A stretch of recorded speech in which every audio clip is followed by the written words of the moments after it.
Þá ætlum við að skoða hvernig við getum reiknað staðalfrávik út frá bilskiptri tíðnitöflu. Og ég svona að byrja á því bara að finnum þetta blað okkar sem er með tíðnitöflun okkar. Bara sama tafla sem við erum búin að vera að nota í hinum dæmunum. Og hérna aðeins neðar er ég hugsa að skrifa staðalfrávik.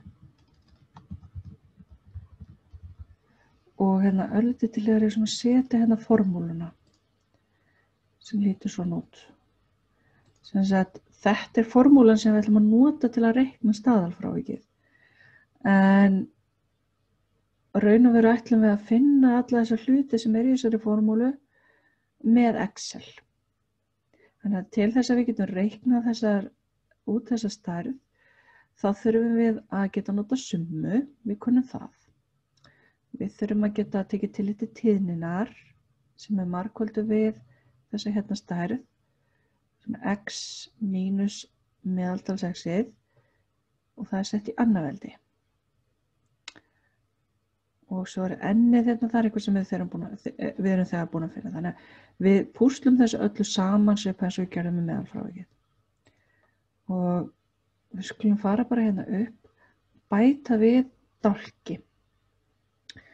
Og við getum til dæmis gert svona, við getum gert þetta svíi x mínus xm. Skulum skrifa hérna 2. Þegar við ætlum að nota annaveldi. Það sem við getum síðan gert til að sýna að þetta sé veldi er að við tvísmellum hérna og þá kemur svona hérna strekana inn í það sem við getum valið hérna, við getum valið töluna 2, svert bara hana og síðan getum við valið hérna font með því að smella hérna litlu píluna í font hérna reitnum hérna, leturgerða reitnum hérna og þá getum við valið superskrift í þessari valmynd. Já, ok.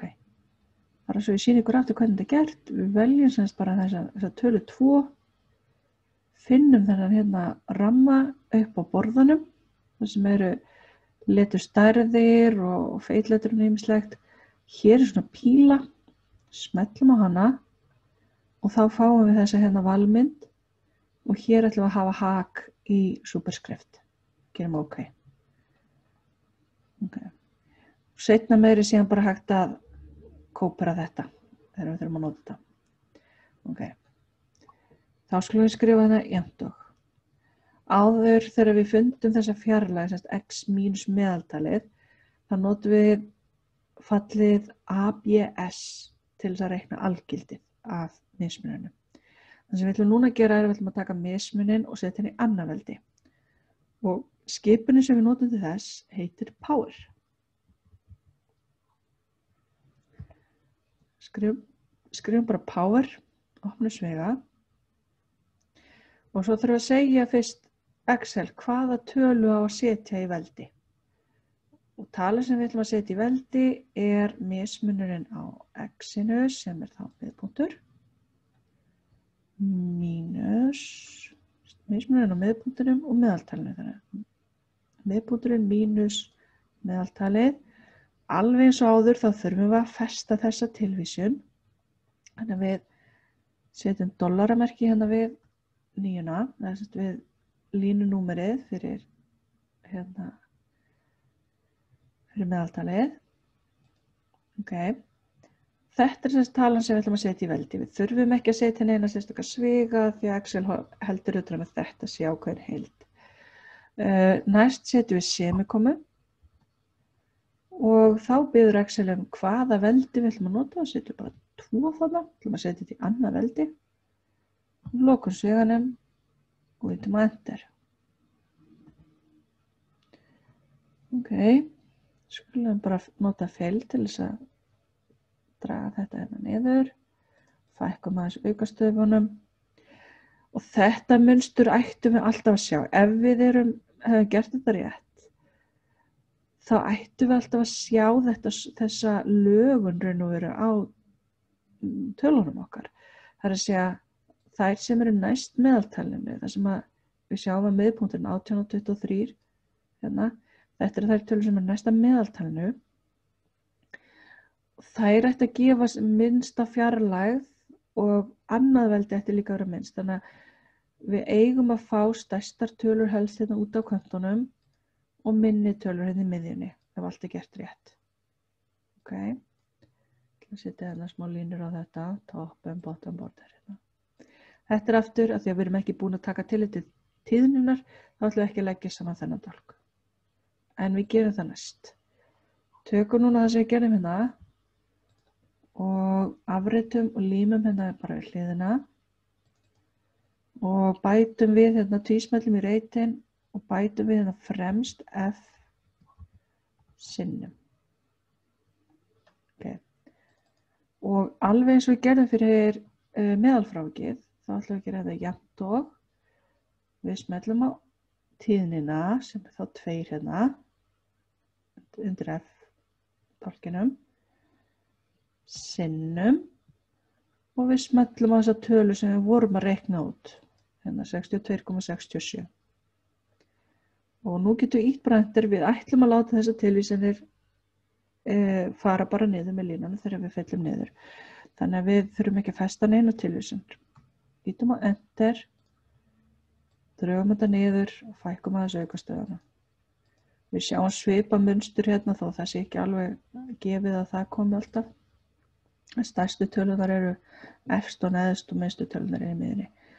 Þessar hérna tölur ætlum við að leggja saman, þannig að við bara veljum þær, finnum autosum-takkan og smellum á hann. Ok. Skoðum núna aðeins þessa formúlu sem við vorum með hérna, ég ætla að færa hana bara á útkomustæði með hliðina. Ok. Hér stendur S er jafnt og ferningsrót, við erum eftir að sýna ykkur hvernig við gerum ferningsrót. En hér stendur summan af F sinnum X mínus X meðaltal í öðru veldi. Þessi hérna summa sem er hérna í teljaranum í þessu broti, það er bara þessi tala hér, 272,93. Það er bara það sama á allt þetta dót sem er hérna í teljaranum í brotinu. Ennið er bara 12, þannig að n mínus 1 er til 11. Þannig að við erum raun og veru komið með allt sem við þurfum til að geta hnoðað þessu saman. Ok, þannig að við skulum bara hafa þessa formúlu aftur hérna í hliðina á okkur og förum við í staðalfrávikið. Og nú gerum við þessa formúlu. Við byrjum að gera bara jafnt og, alltaf jafnt og þegar við ætlum að gera formúlu. Næst þurfum við að setja þessa ferningsróta því að hún á að ná utanum allt. Sem allir þessi útreikningar er að fara inn í ferningsrótuna, þannig að við þurfum að hafa hana utanum allt. Þannig að við notum skipunina SQRT, square root. Og opnum svega og þá þurfum við að segja hvaða tölu eiga að taka, af hvaða tölu eiga að taka ferningsrót. Já, það á að taka ferningsrót af þessu broti hérna öllu. Ok, í teljaranum er bara þessi tala hérna, summan úr F sinnum X mínus X meðaltal í öðru veldi. Þannig að við smellum á 272,92. Ok, síðan þurfum við að deila með tölunni n-1, þannig að við getum deilt með. Og núna þurfum við að passa okkur, við ætlum að deila með tölunni sem kemur út ef við tökum n-ið og drögum 1 frá.